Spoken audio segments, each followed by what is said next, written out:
My apartment complex didn't do traditional trick or treating on Halloween.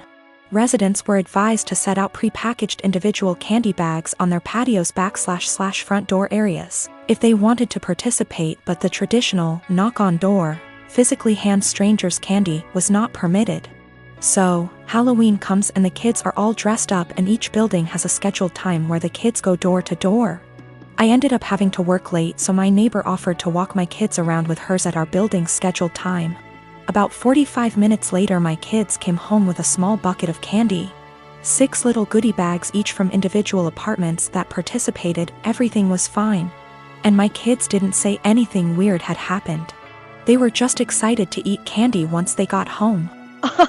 The next day I took my kids to the park directly across from our apartment complex. My neighbor was there with her kids as well. The kids were playing and she took out one of those individual goodie bags with candy in it from her purse and started to loudly rummage in it. She ate several pieces of candy and my daughter eventually noticed. Ran up and asked if she could have a piece, and my neighbor responded, "Nope, this is my tax candy.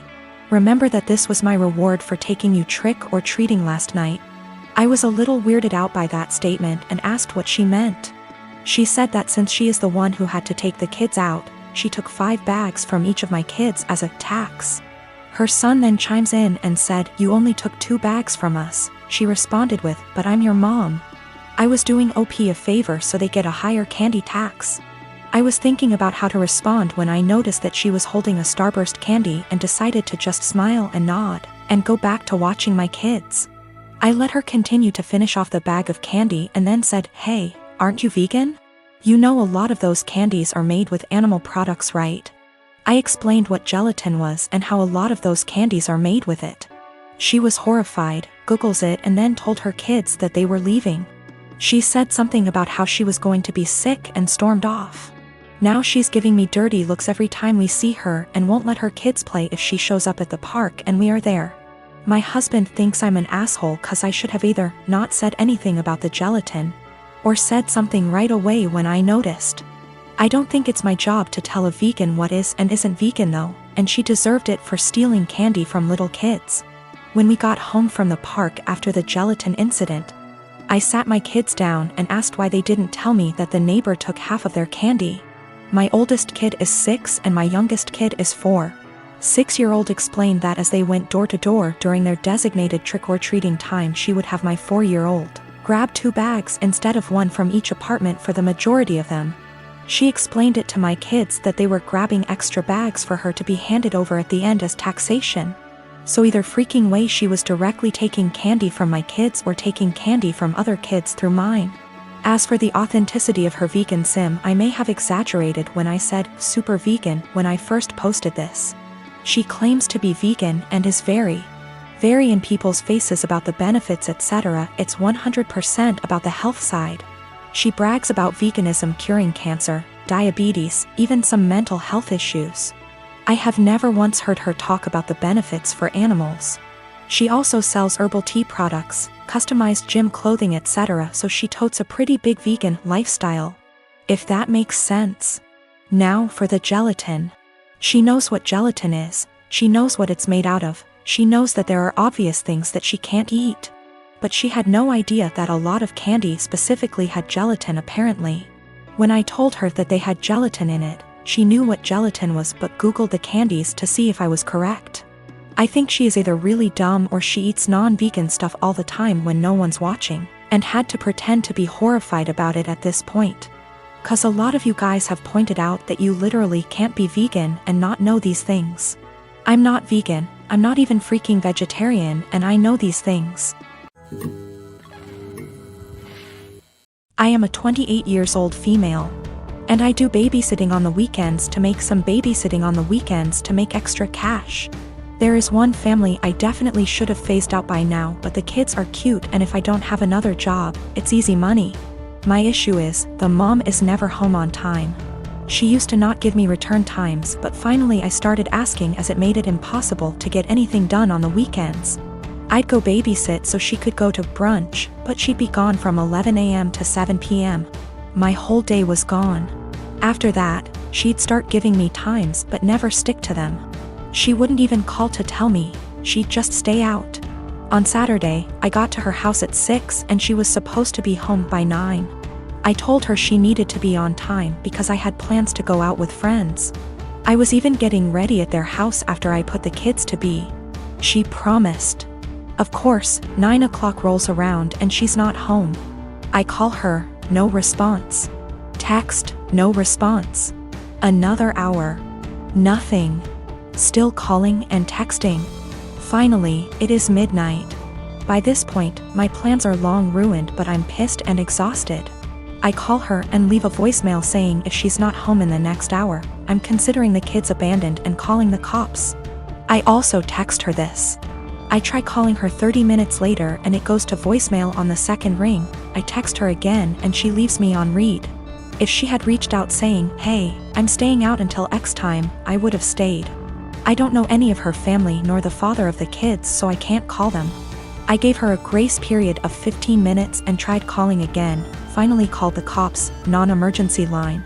They showed up and I showed our agreement in text from earlier in the week confirming that she'd be home by 9. They tried contacting her, didn't answer. I was dismissed and they took the children to the police station.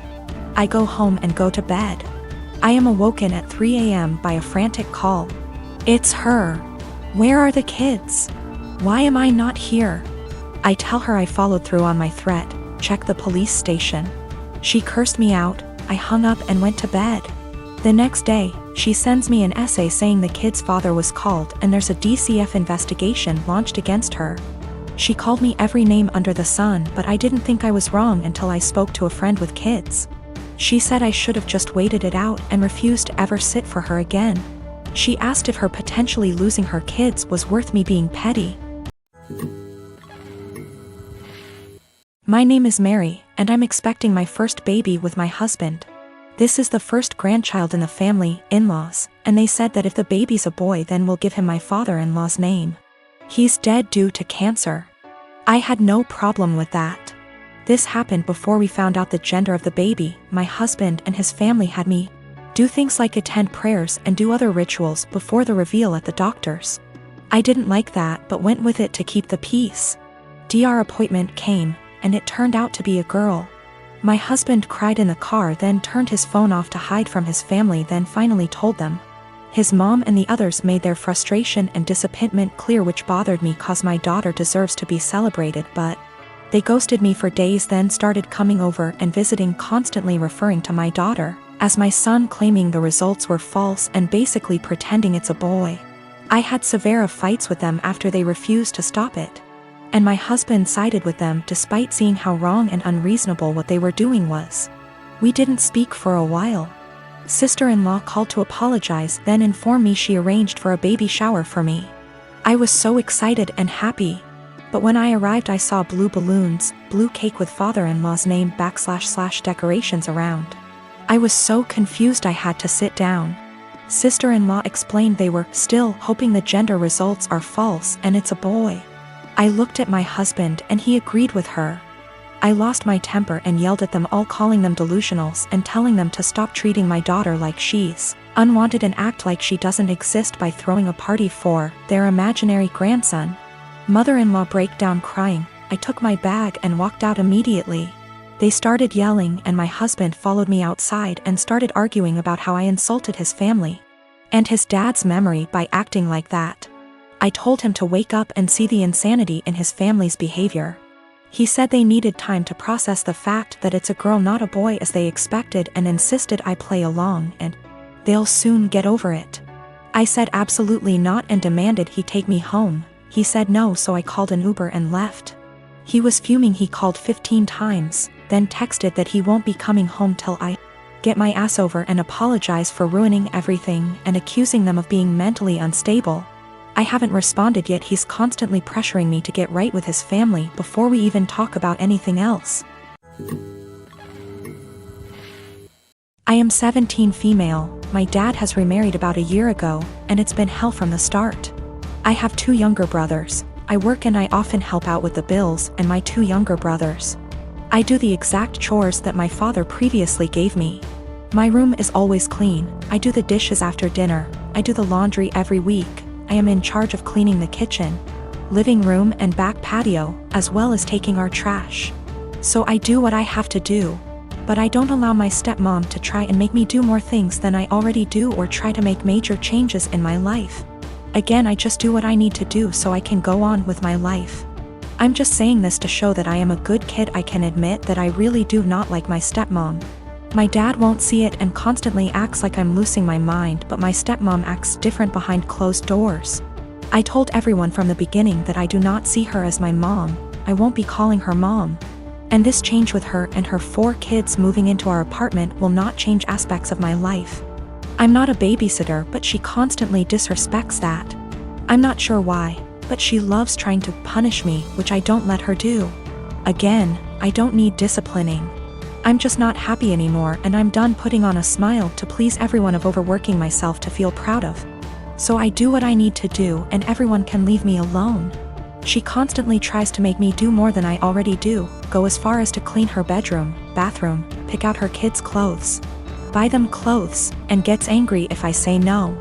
The other day she tried coming to me telling me to call off of work to watch her kids.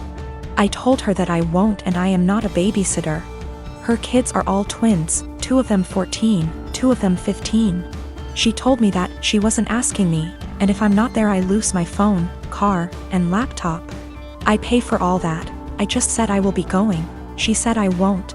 Don't try arguing because my dad will put me in check. All I said was we'll see. So like I said, I went to work. I left the kids there, made them some food, and left. And she was pissed, vein popping out of her forehead, pissed.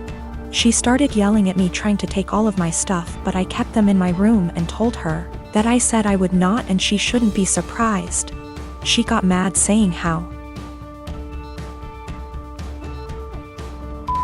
why I was incompetent to even babysit a couple of kids, and she can't wait till I turn 18 to kick me out.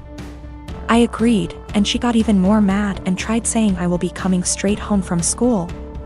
At this point I just accused her of being a sadist and thriving off of watching people suffer. Argument was over. I went where I needed to, did what I needed to. But my dad and her have given me the silent treatment and won't even leave dinner there for me.